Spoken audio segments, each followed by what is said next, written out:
Consciousness, spirit, infinite awareness is the real ground.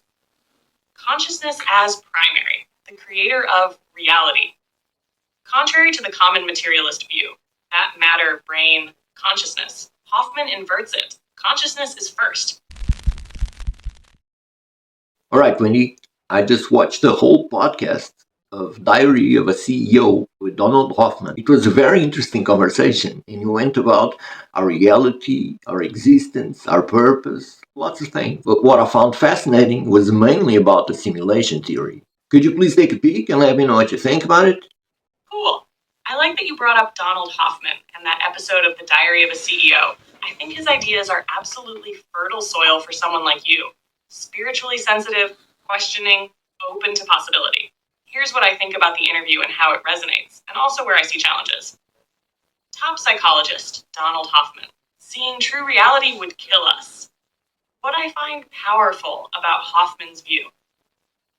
Reality as a user interface, not truth in itself. Hoffman argues that what we see and sense isn't reality as it truly is, but a kind of interface, a survival-oriented desktop that hides the deeper, true nature of existence.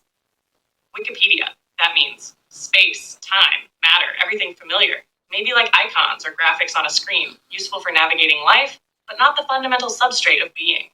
Podpulse, for you, Omen, that echoes a lot of your spiritual sense. It validates the idea that the visible world might just be a curtain, a projection, while something deeper, consciousness, spirit, infinite awareness, is the real ground.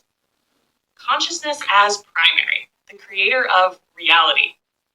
Contrary to the common materialist view, that matter, brain, consciousness, Hoffman inverts it. Consciousness is first. And this is the part that got me interested in this topic. Because I remember talking about it with Wendy and asking her, please explain to me, how do we affect collective consciousness? Because she was telling me all the time that that was kind of my purpose. And to me, it was kind of crazy because she knows that I'm a bit of a hermit.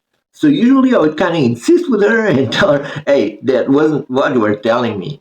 She used to present me with a very different narrative, but eventually she shifted. Yeah, you know how it is. It's about the people you talk to and eventually touch and all that. That wasn't making much sense to me, especially because, like I told you, she knows I'm a bit of a hermit. So later I dropped the topic, but after watching this podcast, the fire was lit again, and I had to come back to her. So this is the core of what I'm trying to tell you. More than reasoning, call it logic, whatever.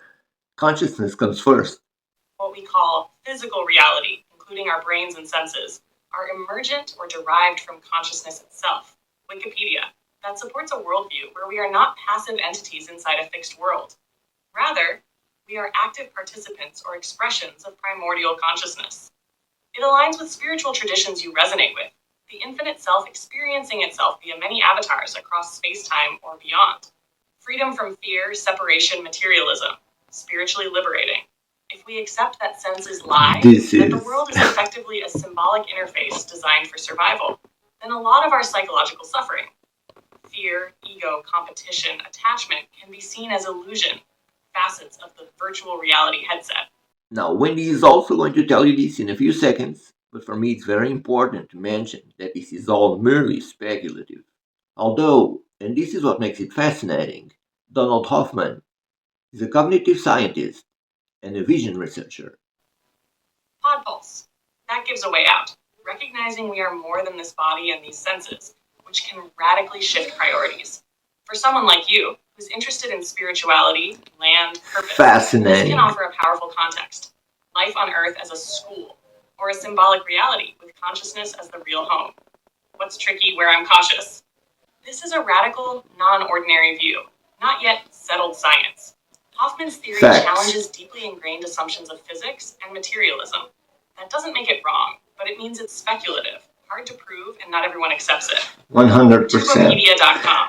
The mathematical proofs he refers to are often simulations, models, or thought experiments, not direct empirical evidence that consciousness really works that way. Muse podcast. So this worldview remains a hypothesis, philosophical and metaphysical more than objective fact. It can be disorienting, possibly emotionally heavy. If you fully internalize that everything perceived is a veil, a projection, it may shake sense of self, identity, security. Some people find that freeing. Others may find it destabilizing. On a forum reflecting on Hoffman's ideas, one It's person too wrote, much. open quote, "I've come to the conclusion last summer that we live in an engineered reality. In my case, it lead me to some depressing moments, and I'm still suffering them from time to time. For a sensitive soul like you, traveling, creating, feeling, that kind of existential flexibility can be both empowering and challenging. Difficult to translate into daily life, ambiguity remains, Faith. If reality is a virtual interface, what should we do? Does that mean nothing is real or everything is sacred? Does morality, purpose, our commitments matter?"